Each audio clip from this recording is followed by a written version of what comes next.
안녕하세요. 백목사의 세상 읽기. 이번 시간은 신사도 운동에 대해서 알아보도록 하겠습니다. 자, 국내의 신사도 운동으로 인한 문제가 끊임없이 제기되고 있다. 하지만 신사도 운동이 무엇인지 추상적으로만 인지하는 경우가 적지 않다. 신사도 운동이 무엇인지 명확한 이해가 필요하다. 이 원고는요, 월간 현대 종교에 나온 기사를 소개합니다. 자, 어떻게 시작했나? 신사도 운동은 피터 와그너에 의해 본격적으로 시작되었다. 뿌리는 1900년 아프리카 독립교회 운동이며 1970년경에 나타난 미국의 은사주의 교회들도 영향을 미쳤다고 주장한다. 자, 신사도 개혁운동의 뿌리는 1900년 아프리카의 독립교회 운동이 처음으로 시작된 당시로 올라간다. 1975년경에 시작된 중국 가정교회 운동과 1908년 경에 출현된 라틴 아메리카의 대중교회 운동도 다른 대륙에서 나타난 동일한 연적 현상의 일부분이다. 자, 1970년경에 나타난 미국의 독립적 은사주의 교회들도 현재의 신사도적 개혁운동이 가장 직접적으로 영향을 미친 선구자이다. 이게 피터 와그너의 더미니언 25페이지에 나온 겁니다.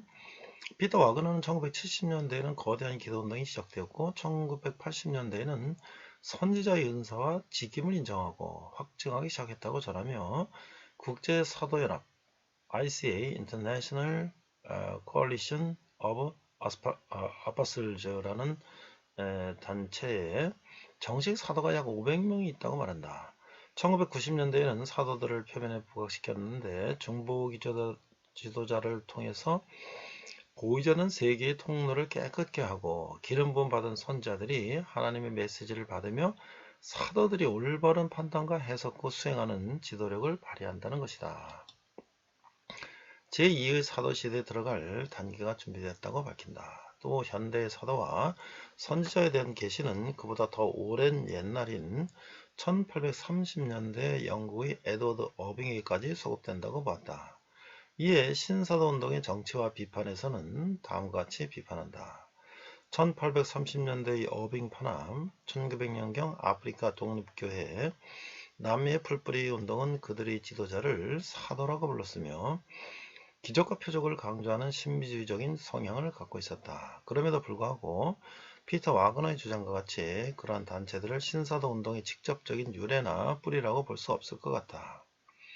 오히려 피터 와그너는 고의적으로 1800년대를 언급하며 다른 지역에 대해서 언급함으로써 신사도 운동의 역사성이나 전통을 설명하기 위한 목적이 있거나 신사도 운동의 보편성을 주장하고 싶은 것으로 보인다. 이인교 신사도 운동의 정치와 비판 19쪽에 나온 자료입니다.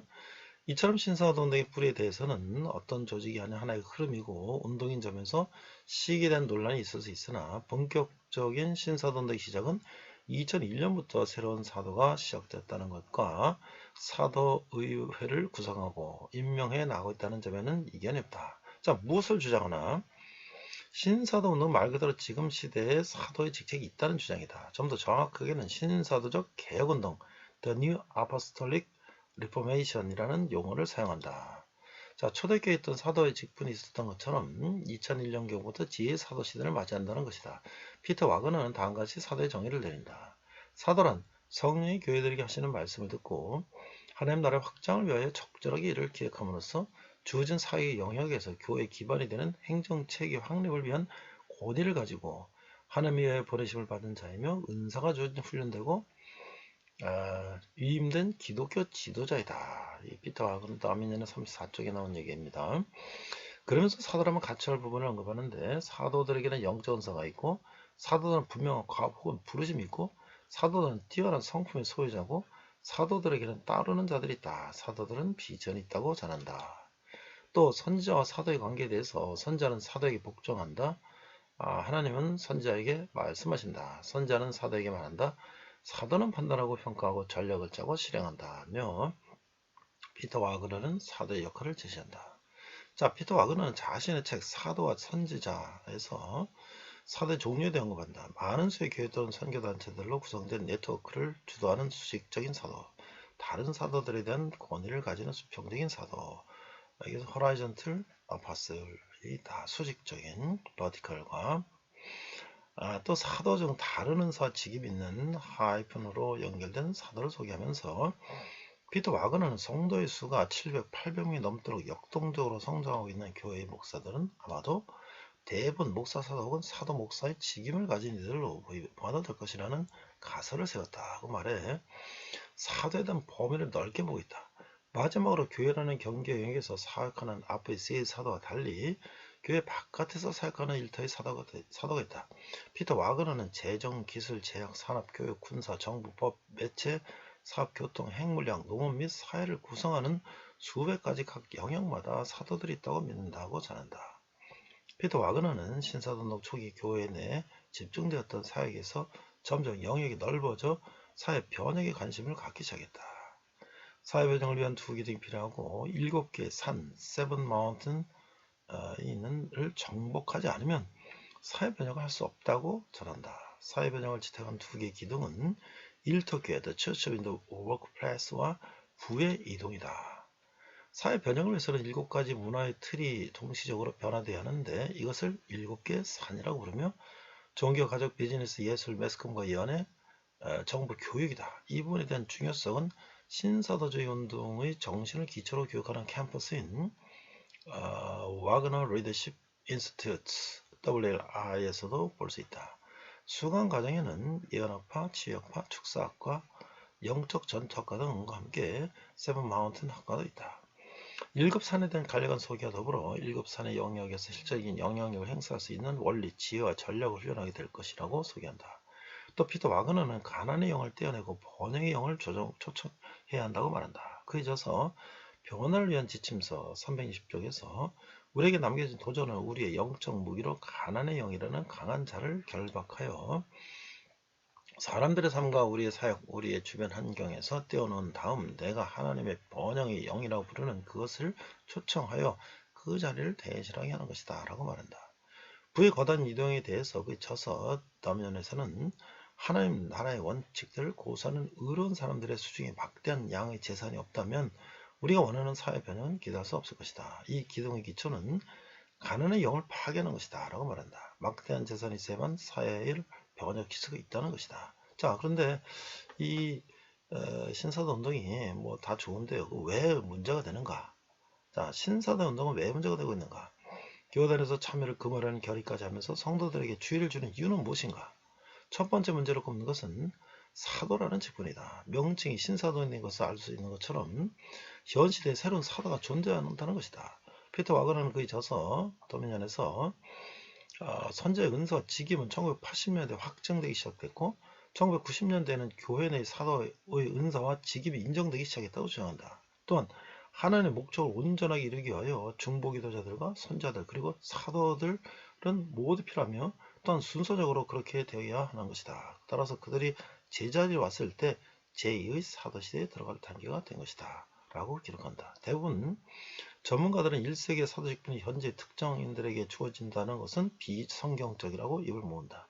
사도나 선지자 직분이 현재에도 존재한다는 주장은 여러 교단이 신사도 운동을 결의하는 이유 중에 하나다. 자, 두 번째는 극단주적인 신비주의 현상인 우려를 표한다. 신사도 운동과 일정한 관련이 있는 인물들이 대표로 있는 기관이나 집회덕에서 일어나는 현상을 문제로 보는 것이다. 초기 사도 멤버였던 최안의 경우 그에 져서 성령의 불속으로 베다니 출판사에 나온 건데요. 빈야드 집회에서 웃음, 임파테이션을 경험했다며 성령님께서 우리에게 앉은 곳을 지나가셨을 때 나는 무언가에 취하는 느낌이 들었다. 그러나 나는 웃음을 참을 수 없었다. 웃음은 20분간 계속되었다. 모든 것이 웃었다.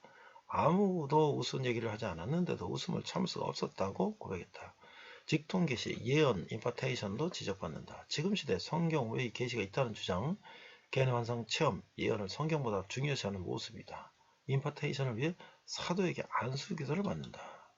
자, 이 과정에서 웃음, 쓰러짐, 진동을 느끼기도 하며 금가루, 금이빨 등 성경에 나오지 않는 현상들을 성의 역사라는 주장에 대한 비판이 거세다. 제2사도시대를 주장하는 신사도 운동은 비성경적이라는 비판을 받고 있다. 현재 여러 교단에서 참여 금지 등 주의를 요구하고 있으며 여러 심적 현상에 대해서도 우려를 표하고 있다. 신사도 운동의 문제와 활동에 대한 정보는 문제를 인지하고 주의하는 데 도움을 받을 수 있을 것이다. 이게 현대 종교에서 2021년에 게재한 신사도 운동에 대한 이해였습니다. 이상 백목사의 세상 읽기였습니다. 네, 오늘은 그리스도인의 자유, 부제는 신사도 운동이라는 부제를 가지고 말씀을 나누고자 합니다. 골로새서 두 번째 시간인데요. 자, 본문은 골로새서 2장 8절, 우리 한글과 영어로 자막을 보면서 함께 읽도록 하겠습니다. 자, 골로새서 2장 8절, 누가 철학과 헛된 속임수로 너희를 사로잡을까 주의하라. 이것은 사람의 전통과 세상의 초등학문을 따르며 그리스도를 따름이 아니니라. 자, Colossians chapter 2 verse 8인데요. See to it that no one takes you captive through hollow and deceptive philosophy, which depends on human tradition and the basic principles of this world rather than on Christ. 이렇게 돼 있어요. 자, 오늘 여기 보면 이 골로새서에 보면은 천사 숭배라는 말이 나와요. 자, 천사 숭배란 무엇일까? 이게 이제 생명의 삶의 포항 제1교회 박용호 담임 목사님이 이제 올린 글을 보니까요. 골로새서에는 아무도 꾸며낸 겸손과 천사 숭배를 이유로 너희를 정죄하지 못하게 하라. 이렇게 말씀했어요. 그래서 이 천사 숭배란 무엇일까요? 대부분의 영어 성경은 또 worship of angel로 옮기고 있는데 이 두 가지 해석이 가능하죠. 하나는 천사들의 예배라고 하는 거예요. 그 천사들이 하나님을 예배하는 데 그런 예배에 참여하고자 시도하는 신비주의자들을 가리킨다는 것이에요. 그러나 당시 그런 신비주의자가 있었다는 근거가 부족하고 전통적 해석은 천사를 숭배하는 것으로 보는 거예요. 그래서 이 개역개정뿐만 아니라 세번역 공동번역도 같은 입장이다. 한편 유대교는 전통적으로 하나님만 섬기고 예배하라는 명령을 중요시했는데 그래서 당시에 천사 숭배는 있을 수 없었다고 주장하는 학자들이 있어요. 그러나 규범과 현실은 다를 수가 있죠. 유대 북시 문헌에는 천사를 하늘의 권세와 긴밀하게 연결시키는 표현이 자주 등장하는데요. 다니엘서는 천사가 하나님의 뜻을 전할 뿐 아니라 전쟁을 이끌어가는 큰 군주로 언급되고 예수님도 종말의 때를 말씀하실 때 하늘의 천사들도 아들도 모르고 라며 천사의 높은 지위를 암시하는 듯한 표현을 하고 계세요. 요한계시록에는 요한이 천사의 발 앞에 경배하라고 엎드리자 천사가 말려하는 장면이 나오죠. 이런 기록은 당시에 천사를 예배하는 경향이 존재했을 가능성을 강력히 시사하고 있는 것이죠. 또한 당시 이방인 사회에서는 악령을 대적하기 위해 천사를 의지하는 풍습이 보편적이었다라고 하는 거예요. 어떤 사람은 그리스도인이 된 후에 그런 풍습에 머물러 있었던 것으로 추정되기도 하죠. 그러니까 히브리서 기자는 모든 천사들은 섬기는 영으로서 구원받을 상속자들을 위하여 섬기라고 보내심이 아니냐라고 힘주어 말하고 있어요. 그러니까 바울은 장차 성도가 천사를 판단할 것이기에 성도의 영광스러운 지위를 잊지 말라고 권면하고 있어요. 고린도전서에서 말씀하고 있죠. 골로새서 꾸며낸 겸손과 천사 숭배가 나란히 나오는 것도 같은 맥락으로 볼 수 있다라고 하는 거예요. 그러니까 천사를 숭배하는 일은 그리스도 안에서 성도가 얻게 된 영광스러운 지혜를 망각하는 자기 비하, 곧 꾸며낸 겸손이다라고 하는 것이죠. 바울이 제시하는 해법은 그리스도의 유일성에 대한 인식이에요. 그리스도가 만물의 주인 되심을 알 때 우리는 복음의 영광 가운데 살 수가 있다라고 하는 거예요. 자, 우리가 이제 영지주의의 결함 또는 그리스도의 신성에 대해서 2장 8절에 한 이렇게 말씀하고 있어요. 8절, 누가 철학과 헛된 속임수로 너희를 사로잡을까 주의하라. 이것은 사람의 전통과 세상의 초등학문을 따르며 그리스도를 따르면 아니니라. 자, 2장 8절은 철학과 헛된 속임수로 너희를 사로잡을까 염려했어요. 바울이 모든 철학을 다 반대하는 것은 아니죠. 그런 성경이 잘못된 종교에 반대해서 말하고 있는 것처럼 잘못된 철학에 대해서 말하고 있는 거예요. 특히 골로새의 거짓 철학은 내용이 없고 이 속이는 것이다. 그리스도를 따름이 아니니라. 사람의 전통과 세상의 초등학문을 따르는 것이다 라고 하는 것이죠. 참된 기독교 철학은 모든 생각은 사로잡아서 그리스도에 순종하도록 만드는 것이죠. 철학에는 지혜를 사랑하는 것이지만 지혜의 모든 것이 되시는 그리스도 이외의 지혜를 사랑하는 사람은 헛된 우상을 사랑하는 것이다. 그러한 사람은 항상 배우나 마침내 진리의 지식에 이를 수 없는 사람이다 라고 말씀하고 있는 거죠.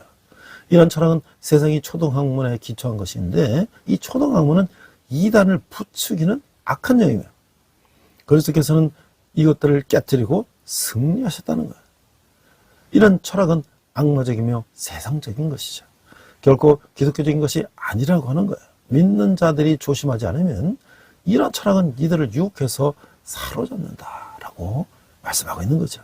자, 9절을 보니까 그 안에는 신성의 모든 충만의 육체로 거하시고, 자, 2장 9절에서 인간의 헛된 이성에 기초한 철학에는 그 어떤 충만함도 없어요. 왜냐하면 그리스도 안에는 신성의 모든 충만이 거하시기 때문이죠. 그런데 인간은 없다는 거예요. 그러므로 오직 그리스도 안에 있을 때에만 충만을 소유할 수가 있어요. 그리스도께서 떠나면 공허만이 있을 뿐이라고 하는 거죠. 철학자 장폴 사르트르가 말했듯이 인생은 무의 바다 위에 떠있는 빈 거품이다. 그럼에도 불구하고 그리스도의 충만한 신성은 육체 형태로, 즉 완전한 인간의 모습으로 나타났다고 하는 거예요. 이 크기의 영주주의 이단은 그리스도의 인성과 신성의 도전을 제기했어요. 우리가 앞서서 영주주의 이단에서 우리가 살펴봤는데요. 이런 이단들은 그리스도를 천사로 격하시켰으며 그리스도의 몸은 단지 그렇게 보였을 뿐이며 실제인 것은 아니라고 해서 이게 가연설, 거짓으로 나타나게 보였다는 거죠. 그러나 여기서 바울은 그리스도께서는 완전한 신이며 완전한 인간이시라고 확증하고 있는 것이죠. 자, 10절 보니까 너희도 그 안에서 충만해졌으니 그는 모든 통치자와 권세의 머리시라. 자, 2장 10절을 보면 하나님의 모든 충만은 단지 그리스도 안에 있을 뿐만 아니라 믿는 자들도 그리스도 안에서 이 충만을 부여받았다고 하는 거예요. 신자들의 삶의 충만은 그리스도의 충만에서 비롯된 것이고 믿는 자들은 그리스도를 통하여 신의 속성에 참여하는 것이에요. 물론 이것은 그리스도인들이 하나님이 된다는 말이 아니라 단지 하나님 안에 참여하게 된다고 하는 것이죠. 믿는 자들은 하나님의 속성이 가지는 선에 참여하는 것이 그들은 모든 정사들과 권세 및 골로새인들로 하여금 그리스도에 따라 살지 않고 세상을 따라 살도록 하는 자들 그 위에 머리가 되신 분의 몸에 거하게 되는 거예요. 자, 두 번째는 율법주의 결함에 대해서 말하고 있는데요. 그리스도의 실제를 2장 11절에서 10절에 이렇게 말씀하고 있어요. 11절 또한 그 안에서 너희가 손으로 하지 아니한 할례를 받았으니 곧 육의 몸을 벗는 것이요 그리스도의 할례니라. 12절 너희가 세례로 그리스도와 함께 장사되고 또 죽은 자들 가운데서 그를 일으키신 하나님의 역사를 믿음으로 말미암아 그 안에서 함께 일으키심을 받았느니라. 자, 2장 11절 12절을 보면 이제 바울은 거짓 교사들의 이론적인 잘못으로부터 이들의 실천적인 잘못, 즉 영주주의로부터 율법주의로 옮아가고 있다고 하는 거예요. 골로새 이방 그리스도인들은 유대적인 규율과 규칙들, 예를 들면 할례에 맞출 필요는 없었어요. 왜냐하면 그들은 그리스도 안에서 이미 할례를 받았기 때문이라고 하는 거예요. 이 영적 할례는 사람의 한 것이 아니라 그리스도부터 받은 것이죠. 이 할례는 사실은 옛사람을 십자가에 못 박은 것, 옛사람을 벗어버린 것, 곧 마음에 할례했던 것이에요. 그들이 죄된 본성, 문자적으로는 그 육체의 마음은 그리스도의 죽으심과 부활로 말미암아 제거된 것이죠. 아담 안에 있던 죄악된 타락한 사람은 그리스도에 의해서 깨어졌어요. 이제 그리스도 안에서 새로운 피조물이 된 것이죠. 또한 믿는 자들은 새로운 머리를 가지게 됨으로써 그들의 삶을 지배할 새로운 권위, 즉 모세의 율법이 아닌 그리스도의 생명을 소유하게 된 것이다 라고 하는 것이죠. 그리스도와 함께 장사되고 함께 부활하는 것은 세례를 통해서 설명하고 있어요. 물세례에 있어서 물속에서 들어가는 것은 그리스도와 함께 장사됨을 뜻하는 것이며, 물 밖으로 나오는 것은 하나님의 권능으로 말미암아 부활하여 새로운 삶을 살게 되는 것을 뜻하는 것이다 라고 할 수가 있는 것이죠. 자, 13절에 보니까 또 범죄와 육체의 무할례로 죽었던 너희를 하나님이 그와 함께 살리시고 우리의 모든 죄를 사하시고 우리를 거스르고 불리하게 하는 법조문으로 쓴 증서를 지우시고 제하여 버리사 십자가에 못 박으시고. 자, 2장 13절에 14절은요, 사람에는 그리스도 안에서 새 생명을 얻기 전에는 또 범죄와 육체의 무할례로 죽었던 사람이었어요. 죽으면은 그 무화가 아니라, 있고 접는 게 아니라 우리가 분리를 의미하는 것이, 아직 구원을 받지 않은 사람이라 하더라도 여전히 하나님의 형상을 가지고 있는 것이죠. 그러나 이들은 하나님으로부터 분리되어 있는 것이요, 영적인 삶으로부터 멀리 떨어져 있기 때문에 이들은 육적인 삶에 머물러 있는 것이라는 거예요. 그러나 이제는 하나님이 그리스도와 함께 살리신 것이에요. 그리스도를 죽은 자들 가운데서 일으키신 바로 그 능력이 믿는 자들을 영적인 생명으로 부활시키는 것이다 라고 하는 것이죠. 이런 새로운 삶은 하나님께서 우리를 거스르고 불리하게 하는 법조문으로 쓴 증서를 지우시고 제하여 버리실 때 주어지게 되는 것이죠. 율법주의는 잘못된 것이죠. 왜냐하면 믿는 이들은 그리스도 안에서 율법에 대하여 죽었기 때문이죠. 그리스도께서는 그의 삶과 죽음을 통하여 율법의 요구를 성취하였으며 그리스도인들은 그리스도 안에 있는 것이죠. 의문에 쓴 증서인 율법은 손으로 쓴 빚 보증서와 같은 것이죠. 사람들이 이 빚을 갚을 수 없기 때문에 죄인들이 된 것이에요. 그러나 예수께서는 그의 죽으심으로 통하여 이러한 죄책, 즉 부채를 제거하신 것이에요. 그러나 예수께서는 그의 죽으심을 통하여 이러한 부채를 제거하신 것인데, 이것은 마치 예수께서 십자가 위에서 이 부채를 갚으시면서 이것을 십자가와 함께 못 박으신 것과 같다고 하는 거죠. 자, 15절에 보니까 통치자들과 권세들을 무력하여 드러내어 구경거리로 삼으시고 십자가로 그들을 이기셨느니라. 그러므로 먹고 마시는 것과 절기나 초하루나 안식일을 이유로 누구든지 너희를 비판하지 못하게 하라. 이것들은 장래일의 그림자이나 몸은 그리스도의 것이니라. 자, 2장 15절에서 17절에 보면 율법의 요구를 성취함으로써 그리스도께서는 정사와 권세를 벗어버리시고 그게 승리하셨어요. 그 결과 믿는 자들은 먹고 마시는 것과 절기나 초하루나 안식일을 이유로 누구든지 악한 세력으로부터 우리를 비판하지 못하게 됐어요. 왜냐하면 그리스도인들은 율법의 요구로부터 자유롭게 되었기 때문이라는 것이죠. 자, 그리스도인들은 절기나 초하루나 안식일 같은 절기에서도 자유롭죠. 그리스도인들은 율법의 속박 아래 머물게 하려는 자들은 율법을 절개해가는 것과 도덕적인 것으로 인위적인 구분을 하고 안식일이 없어진 것이 아니라고 하였어요. 이런 가르침이 잘못된 것은 우리가 다음에 사실로부터 알 수가 있는데, 첫 번째, 안식일에 관한 계명이야말로 신약 성경 속에서 되풀이되지 않는 유일한 계명이죠. 두 번째, 그리스도의 부활과 주일에 나타나심을 믿는 초대교회 신자들은 주일의 집회를 가졌어요. 세 번째, 성경은 그 어느 곳에서도 도덕적인 계명과 절기적인 계명을 구분하고 있지 않고 있죠. 이런 구분은 주 13세기에 와서야 비로소 시작된 것이죠. 네 번째는 골로새에서는 안식일 계명의 준수를 주장하는 자들을 분명하게 정죄하고 있어요. 그 바울이 말했듯이 구약의 율법은 장래일의 그림자인 것인데 참된 실체는 그리스도 안에서 발견되는 것이죠. 구약의 율법이 그림자로서 암시하고 있는 것을 그리스도께서 성취해 주셨어요. 그 그림자라는 것은 어떤 물체의 형체만을 반영하는 이미지일 뿐인 것이죠. 그러므로 사람이 참 본체이신 그리스도를 발견하고 나면 더 이상 그림자를 따를 필요가 없어지게 되는 거예요. 그러니까 우리가 이 그 그림자는 예수 그리스도를 그 이미지, 이 이미지만 보여주는 건데 본체가 바로 그리스도라는 거예요. 세 번째는 신비주의 결함인데요. 그리스도가 머리가 되셨다는 거예요. 18절. 아무도 꾸며낸 겸손과 천사 숭배를 이유로 너희를 정죄하지 못하게 하라. 그가 그 본 것에 의지하여 그 육신의 생각을 따라 헛되이 과장하고. 자, 2장 18절은 믿는 자들 하여금 그리스도 안에 실제에서 벗어나서 율법의 그림자에 이르게 하려는 자들은 그들로부터 상을 뺏어서 가려는 자들이에요. 다시 말해서 그들은 믿는 자들로부터 영적인 상급을 빼앗아 가려고 하는 것이죠.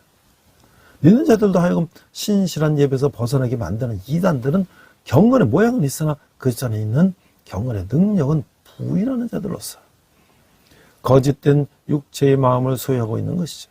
율법주의자들의 이런 인위적인 경건은 천사 숭배와 관련이 있는 바, 천사 숭배는 성경이 금하고 있는 바죠. 사실 율법주의는 미혹해하는 영이 한 것이죠. 이 미혹해하는 영은 세상의 초등학문을 가지고 믿는 이들을 사로잡아 신의 명상에 빠지게 만드는 것이죠. 이런 육체의 마음을 쫓는 이들은 교만하여 자신들이 본 것에 대한 자만심으로 가득 차 있다고 하는 거예요. 자, 19절. 머리를 붙들지 아니하려는 자라 온몸이 머리로 벌려며 마디와 힘줄로 공급함을 받고 연합하여 하나님이 자라게 하심으로 자라느니라. 자, 율법이적인 신부자들은 자신들이 무엇인가 고차원적인 실제에 접하고 있다고 믿고 있지만 실제는 머리신 그리스도로부터는 떨어지는 것이죠. 그리스도야말로 하나님이 자라게 하심으로 자랄 수 있는 생명을 공급하시는 분인 것이죠. 참된 영성은 단지 그림자일 뿐인 율법을 지킴으로 보는 것이 아니라 참 실제이시며 생명이 되신 그리스도와 연관을 가짐으로써 얻게 되는 것이다. 그리스도의 몸은 그 머리에 붙어서 생명력을 공급받지 못한다면 자랄 수 없는 것이라고 하는 것이에요. 예수께서는 이와 같이 이미지를 사용하셔서 말씀하셨어요. 5절 보니까 나는 포도나무여 너희는 가지라. 그러니까 내 안에서 내가 그 안에서 거하면 사람이 열매를 많이 맺나니 나를 떠나서는 너희가 아무것도 할 수 없습니다. 이게 요한복음 15장 15절 말씀이죠. 자, 우리가 그래서 이 천사 숭배라든지 이런 여러 가지 이단 사상들이 있었는데요. 오늘은 이게 신사도 운동이라는 이런 이게 있는데 이게 무엇인가? 앞서도 제가 이제 이 자료를 통해서 현대종교 자료를 통해서 말씀드렸습니다만은 자, 신사도적 개혁이다. The New Apostolic Reformation이라는 것은 신사도적 개혁운동은 약칭해서 신사도 운동이라는 것인데 오순절 및 은사주의 운동과 미국 내의 회복주의 영향을 받아서 형성된 이게 종교적 운동이다. 이 운동은 기존 교회와 교파와 완전히 다른 새로운 교회 운동이다. 신이 교회 행정에서 잃어버렸던 직위들 이름하여 사도와 예언자의 직위를 회복시킨다는 내용을 골자로 한다. 자, 이게 기본 신앙은요. 신사도적 개혁은 오순절 및 은사주의 운동 그리고 성령이 각 신자들 속에서 지속적으로 행하는 사역의 성격에 대한 이 전통들의 해석에 뿌리를 두고 있는데 오순절 기독교 일반은 달리 이 운동은 각 신자들에 대한 그리스도의 직접적 계시, 예언 그리고 치유와 같은 기적 행사를 포함하고 있어요. 교회를 구원받은 신자들의 참 몸으로 여김에도 불구하고 대부분이 복음주의 개신교가 그러하듯이 신사도적 개혁은 교회 리더십의 성격에 관한 관점에서 보다 넓은 개신교 전통과 구별되려고 하고 있어요. 그 오중사역의 교리가 특히 그 핵심을 차지하는데 이는 신약 성서의 당 같은 구절에 대한 비전통적 해석에 따른 것이다. 자, 그가 혹은 사도로 혹은 선지자로 혹은 복음 전하는 자로 혹은 목사와 교사로 주셨으니 이는 성도를 온전케 하며 봉사일을 하게 하려 하며 그리스도의 몸을 세우려 하심이라. 이게 에베소 4장 11절 말씀인데요. 기독교 작가인 포레스트 웰더는 신사도적 개혁에 대해서 오순절주의 열광적 예배 및 초자연적인 일, the supernatural에 대한 강조를 취하고 거기에 아드레날린 샷을 쏘았다 그러고 이제 풀하게 됐어요. 그래서 윌더는 또 신사도적 개혁과 연관된 사람들의 신앙은 기괴함으로 나간다며 이는 성서 문자주의를 극단으로 끌어올리는 것이라고 말하고 있어요. 자, 신사도적 개혁의 조직은 해당 지도자들 중 다수가 2012년 미국 대통령 후보 릭 페이리를 지지하는 등 정치적 활동의 모습을 띠고 있어요.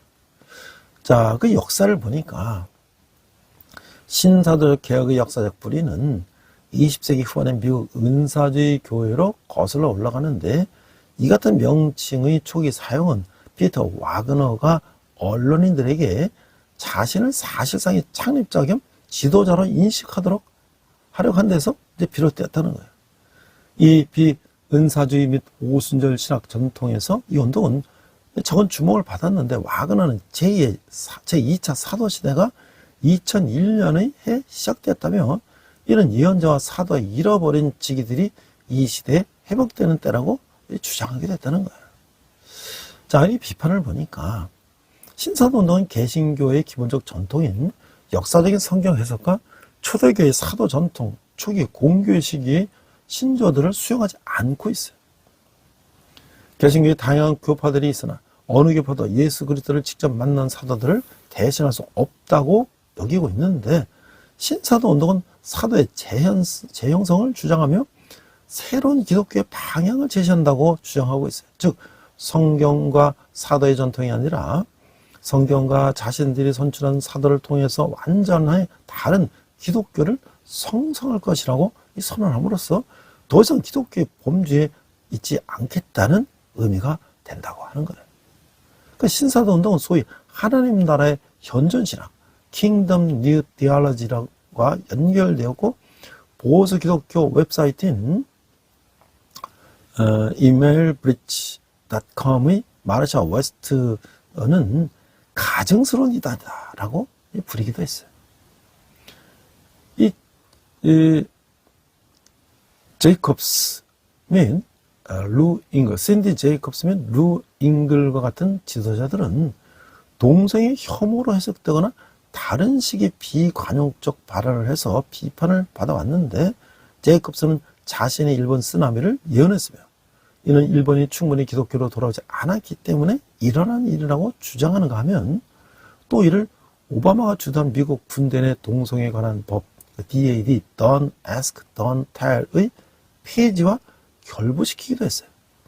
자, 와그너는 자신 같은 신사도 교회의 과반수가 사역활동을 해서 영적 전쟁으로 보고 있다고 말했어요. 독일에서 광우병이 중지되는 것이 구성원들의 초자연적 능력, 그 표현의 한 예로서 신이 그를 통해서 역사이라고 주장하기도 했어요.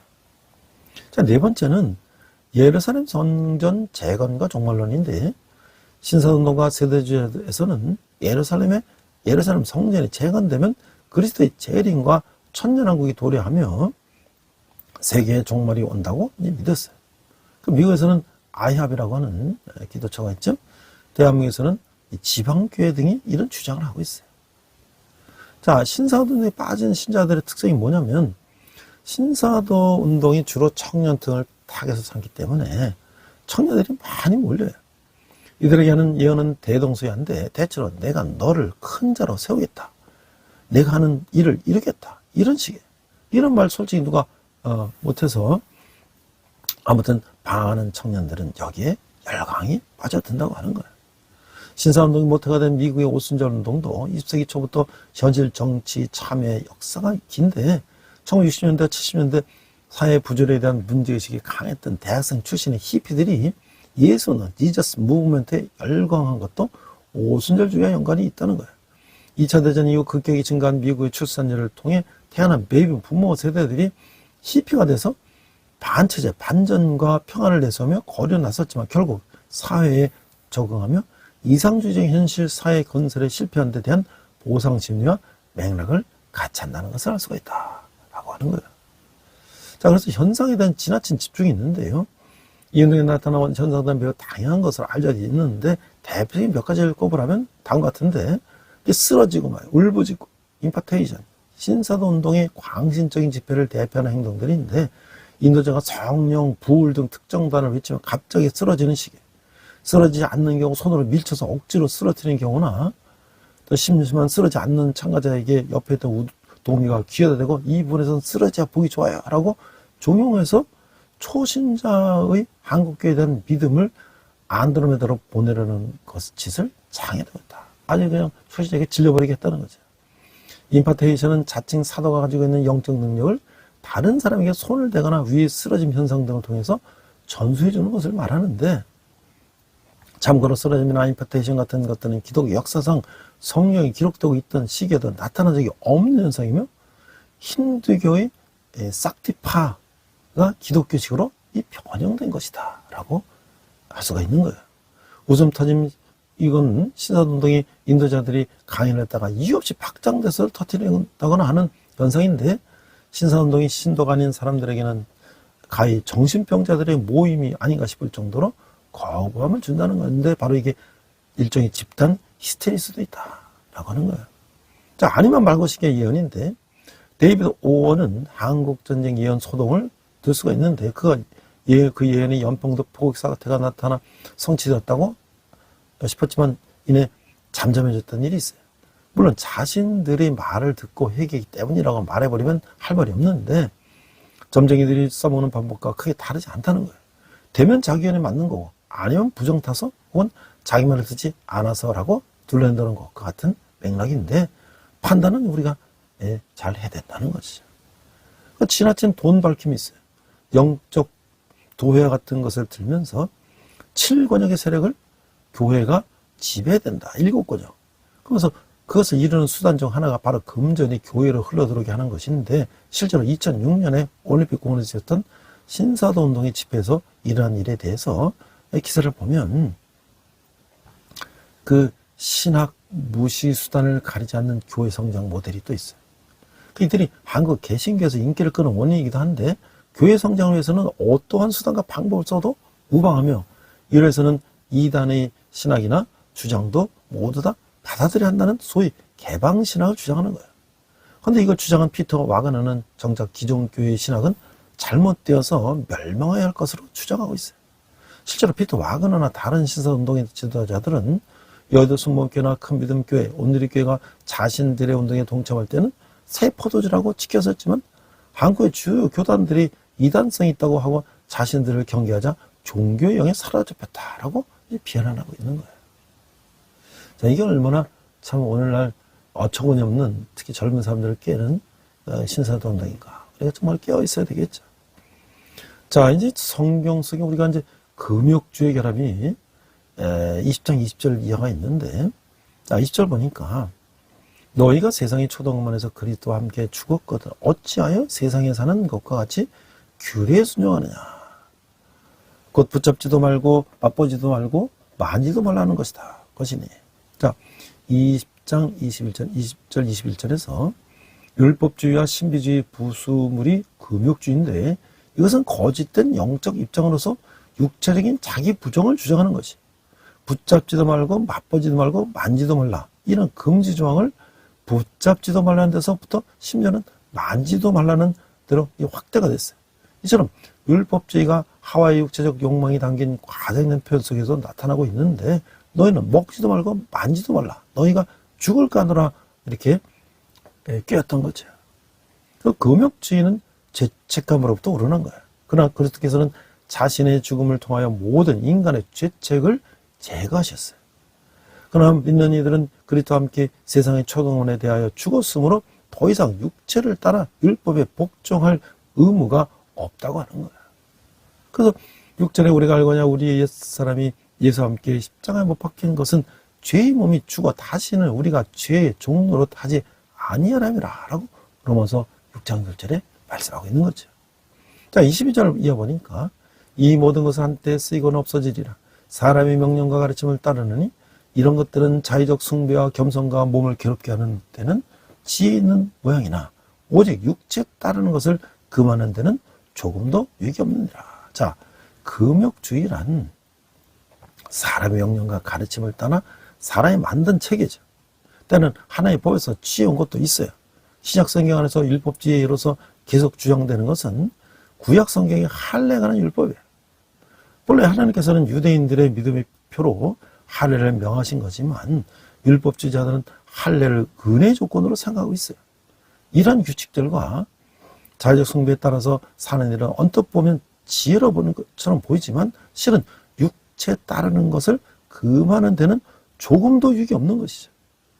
음식에 엄격한 규율을 초월하는 사람들은 잘 알고 있겠지만 육체는 아무리 부인한다고 하더라도 그 욕망은 계속되는 것이죠.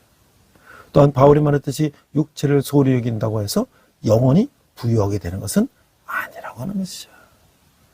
얼마나 이게 이단 사상들이 우리를 얼마나 그렇다는 말로 깨는지를 알 수가 있어요. 그래서 우리가 정말 성경을 제대로 알아야 된다는 것이죠.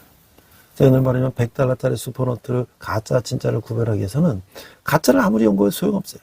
진짜를 연구해서 진짜가 어떻게 되는지 알면 가짜는 바로 보면 알 수가 있는 것이죠. 그래서 우리는 말씀을 제대로 알아야 된다는 거예요.